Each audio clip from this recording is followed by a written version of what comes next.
In a quaint village on the Greek coast, the Melis family were known for their musical prowess.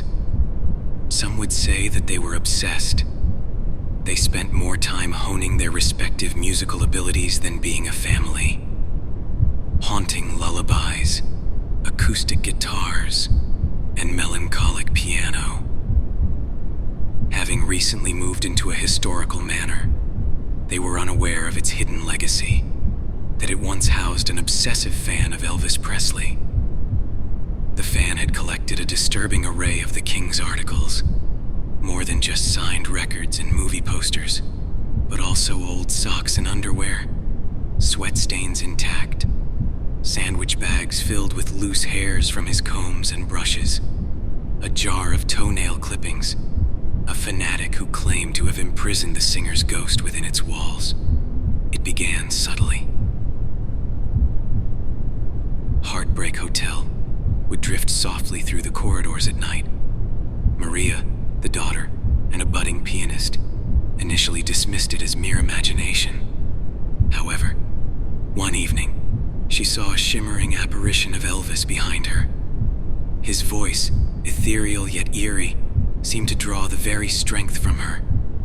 Just as the world darkened, her mother, Elena, burst into the room, the spirit dissipating at her presence. Nikos, the father, was a man of great talent and even greater vices. A gifted guitarist, his addiction to narcotics often overshadowed his talent.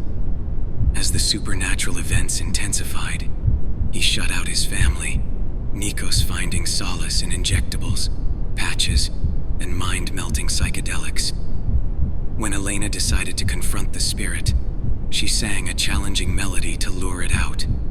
In response, the chilling strains of "Can't Help Falling in Love" echoed back. As the ghostly figure of Elvis approached, Nikos, in his dazed state, strummed his guitar. The spirit paused, momentarily distracted, enabling Elena to retreat. Local lore revealed that the only way to release the trapped spirit was to lure it out with music and challenge the phantom to a musical duel. It was said that the spirit of Elvis Presley would rid itself of the very walls it haunted if its ego was fractured. On a moonless night, as the sea waves crashed below, the family initiated their musical challenge. As Nikos, high yet oddly lucid, played a tune, Maria and Elena lent their voices. From the shadows, Elvis emerged, singing, "Are You Lonesome Tonight?" with a voice that felt both melancholic and malevolent. At the end of the chorus, the phantom stared at each family member. First, the mother, then the father, and lastly, the daughter who shriveled behind her parents. The phantom gestured for them to come closer. Just as Maria stepped forward meekly, Elena cut her off, shielding her daughter. The king offered his hand, and Maria reached out, feeling the coldness of his withered aura, and he bent down to kiss her hand. Elena dragged her daughter away. Something terribly wrong had already happened, and they were terribly unaware. In his drug-induced state, Nikos played a song of desperation. He knew he was good, but he wasn't great. The haunting presence of Elvis seemed to waver. But in the ensuing chaos, Maria, caught in the spectral trance, edged towards the balcony. As Nikos played his final chord, a haunting splash echoed. Maria had fallen into the pool below. In a haze of panic, Elena lunged from the balcony, but her trajectory was off. Instead of crashing into the water with her daughter, her body met the unforgiving concrete below. From the cold, rippling embrace of the pool, Maria's vision blurred. Her mother's haunting silhouette framed by the moonlight came into view, and though the water muffled any sound, she could see her mother's lips form her name. Amidst the swirling chaos, Nikos, fueled by terror, adrenaline, and a cocktail of narcotics, leapt from the same balcony, plunging into the pool. he fought against the consuming darkness, pulling Maria's lifeless body to the surface. Laying her on the edge, he desperately performed CPR. Moments felt like hours, but finally, a choked cough and a gush of water signaled Maria's return to the living. However, the joy of saving his daughter was soon overshadowed by the stark reality of Elena's tragic fate.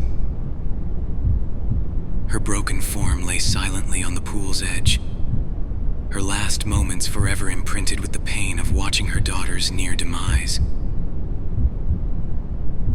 In the house, a melancholy quiet set in.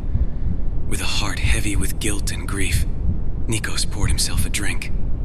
As the amber liquid slid down his throat, a familiar yet eerie tune filled the room. Suspicious Minds.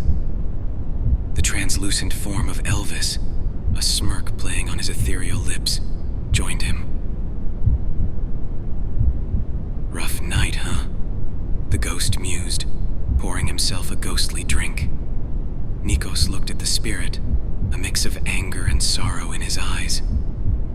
You have no idea. The two sat, a grieving father and a mischievous spirit, reminiscing of wilder times. Nikos recounted stories of youthful escapades, fueled by music and narcotics, where the spirit of Elvis had often been the life of the party. There was an unhinged vibe as they laughed and drank, enjoying each other's company. Maria listened from the hallways, tears welling in her eyes, as she tried to make sense of it all. For a twisted, jarring moment, the tragedy that had just occurred seemed a world away. Her mother laid broken at the edge of the pool, blackened blood having collected around her crown. As dawn approached, a shrill ringing of the doorbell woke them up.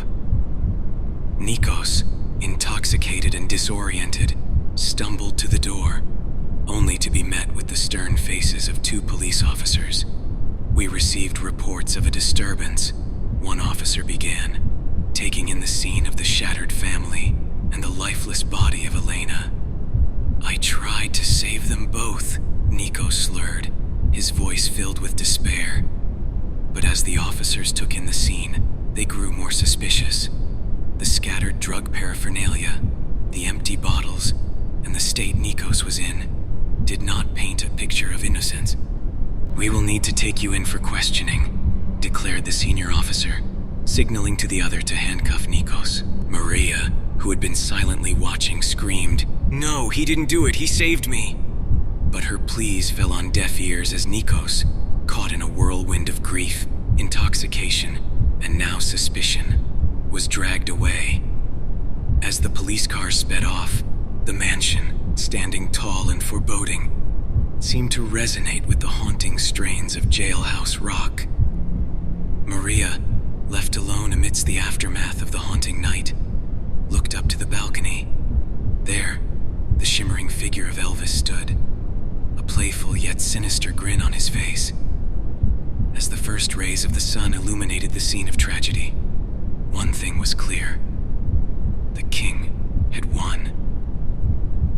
The grandeur of the Greek mansion seemed to diminish with each passing day. Maria was left alone, her emotions a whirlwind of grief, anger, and disbelief.